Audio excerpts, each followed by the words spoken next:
أعوذ بالله من الشيطان الرجيم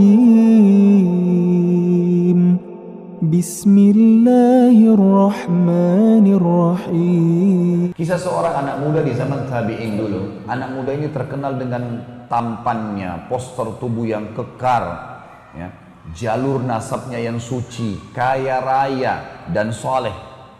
Semua perempuan di wilayah Irak memuji-muji dia, diidolakan sudah. Yang perempuan yang soleha berharap jadi istrinya. Perempuan yang fasikah, yang buruk imannya, ini berharap berzina dengan dia. Penawaran selalu datang ke anak muda ini, zina. Zina gratis plus minta apa saja dikasih. Mau minta emas, mau minta kereta kencana, apa saja, yang penting mau berzina. Selalu dia tolak. Ringkas cerita, anak muda ini umurnya 20 tahun.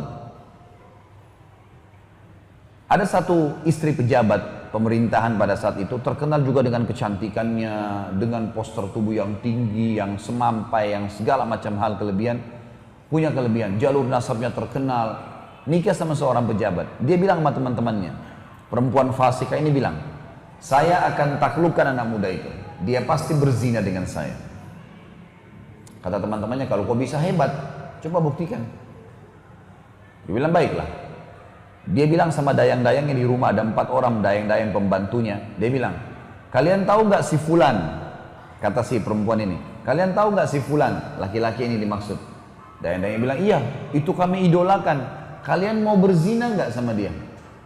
Maka spontan dayang-dayang ini orang fasika semua ini. Oh tentu saja. Jangankan berzina, berdampingan aja sudah kami merasa sebuah prestasi, apalagi berzina. Kata majikannya, saya akan berzina dengan dia, dan kalau saya berhasil, saya akan berikan kalian kesempatan berzina dengan dia, tapi kalian harus dukung saya. Baik, apa yang kami harus lakukan?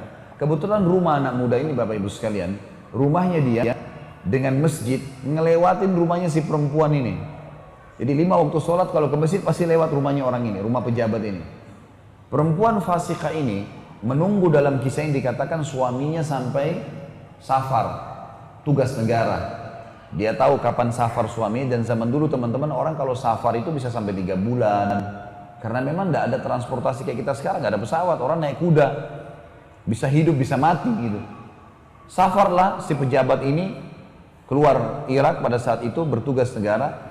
Ringkas cerita, si perempuan ini mulai menjalankan tipu syaitannya.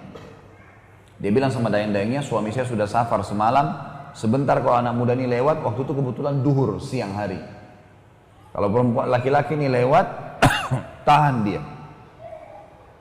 Dan kalian keluar bilang, di dalam rumah kami sambil kalian menangis-nangis, tuan kami sedang sakarat, akan meninggal dunia. Suaminya nggak ada laki-laki, tolonglah. Kalau dia masuk ke dalam rumah, jebak dia. Maka dayang-dayang bilang, baiklah, lewatlah si anak muda tokoh kita ini. Kemudian dayang-dayang ini keluar, tiba-tiba buka pintu, nangis-nangis, tuan saya di dalam lagi sakarat, dan tolong bantulah. Anak laki-laki ini mungkin seperti orang diantara kita juga, kalau tahu seperti ini, lillahi ta'ala dia masuk ingin membantu. Karena ini juga orang-orang pada tahu orang lewat di situ. Begitu masuk ditutup pintu, kata dayang-dayang ini sama tuan rumahnya sekalian, kamu sekarang sudah terjebak dalam jebakan kami. Kamu harus berzina dengan kami. Kalau tidak, kami semua berlima akan teriak ke orang-orang kalau kau datang untuk menzinai kami. Kau akan memerkosa kami. Jadi dijebak untuk berbuat zina. Ini bukan orang seperti seseorang di antara kita sengaja mampir ke tempat zina atau ngerayu perempuan. Perempuannya yang minta 5-5-nya. Zina gratis di sini. Plus lagi si tuannya bilang apa? Kalau kau zina dengan saya, maka apa saja yang kau minta saya kasih. Mau minta emas, mau minta kereta kencana, kalau kita sekarang mobil mewah, minta apa saja.